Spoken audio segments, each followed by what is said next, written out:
سیاست میں مذہب کا کارڈ استعمال نہ کیا جائے. یہ بات آج کل بڑے زور و شور سے سنائی دے رہی ہے اور ہر طرف سے سنائی دے رہی ہے. یعنی ہر کوئی دوسرے پر الزام لگا رہا ہے کہ وہ مذہب کا کارڈ استعمال کر رہا ہے. اور مجھے بڑی حیرانی ہوتی ہے کہ کیا اس ملک میں مذہب کے کارڈ کے علاوہ کسی کے پاس کوئی اور کارڈ بھی ہے؟ جو تاریخ ہمیں پڑھائی جاتی ہے اس کے مطابق تو یہ ملک بنا ہی مذہب کی بنیاد پہ تھا.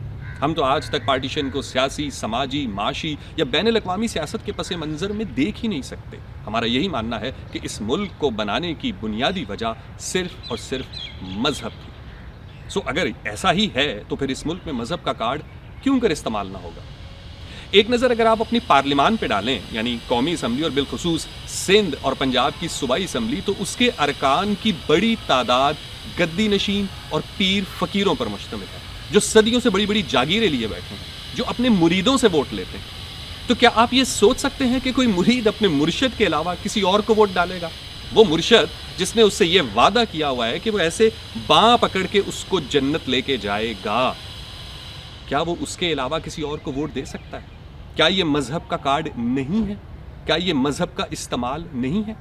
اور وہ سیاسی جماعتیں ہیں لائک جماعت اسلامی، جمعیت علماء اسلام، تحریک لبیک اور ایسی بہت سی سیاسی جماعتیں جو سیاست ہی مذہب کی بنیاد پہ کرتی ہیں، جو اپنے کارکنوں سے، اپنے ووٹر سے، اپنے عوام سے جب ووٹ مانگنے جاتی ہیں تو کیا وہ مذہب کے نام پہ ووٹ نہیں مانگتی؟ تو پھر مذہب کے کارڈ کا استعمال کیوں کرنا؟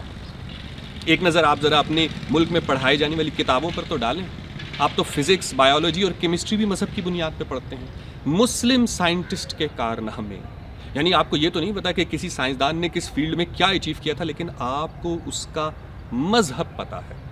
تو یعنی آپ نے سیاست پڑھی تو مذہب کی بنیاد پر، آپ نے صحافت پڑھی تو مذہب کی بنیاد پر، آپ نے سائنس پڑھی تو مذہب کی بنیاد پر، آپ اپنے فنکاروں کو، اپنے ادیبوں کو، اپنے کھلاڑیوں کو جج کرتے ہیں مذہب کی بنیاد پر.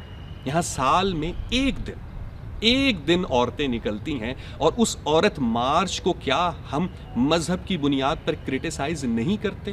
کیا ہم وہاں مذہب کا کارڈ استعمال نہیں کرتے؟ اور بڑے بڑے معتبر صحافی جنہوں نے جعلی ویڈیوز چلائیں اور عورت مارچ کے شرکاء کے اوپر فتوے دیے، کیا وہ مذہب کے کارڈ کا استعمال نہیں تھا؟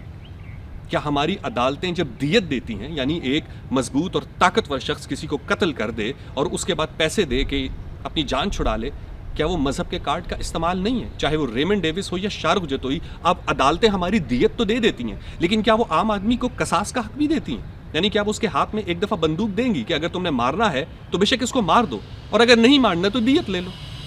ایسا کبھی ہوا ہے؟ نہیں. طاقتور کے لیے ہماری عدالتیں بھی مذہب کا کارڈ استعمال کرتی ہیں. تو جب ہر طرف ہر کوئی کھیل ہی مذہب کا کارڈ رہا ہے تو آپ کو اختلاف کس پہ ہے؟ مذہب کے کارڈ پر یا کھیلنے والے پر؟ یعنی لگتا ایسے ہے کہ یہاں ہر کوئی چاہتا ہے کہ اس کے ہاتھ میں مذہب کا کارڈ رہے لیکن دوسرے کو وہ مذہب کا کارڈ کھیلنے کی اجازت نہ دے. تو حضور والا، اگر آپ کے پاس مذہب کے کارڈ کے علاوہ کوئی اور کارڈ ہے کسی کے بھی پاس تو شو کرا دیں، اور اگر نہیں ہے تو کچھ دیر کے لیے کیا آپ اس ملک کی اکثریتی عوام کو وہ ماحول دیں گے کہ وہ جا کے محنت کر کے اپنی روٹی کما سکے؟ کیونکہ اس ملک کی اکثریت تنخواہوں، مراد، وظیفوں اور چندوں پر نہیں پلتی، وہ محنت کرتی ہے. ایک ڈیلی ویجر، ایک مزدور روز نکلے گا، محنت کرے گا تو شام کی روٹی کھائے گا. تو اس کو وہ ماحول دے دیں، اور اگر آپ نے کارڈز ہی کھیلنے ہیں تو بند کمرے میں بیٹھ کے کھیلیں. ہماری زندگی عذاب مت.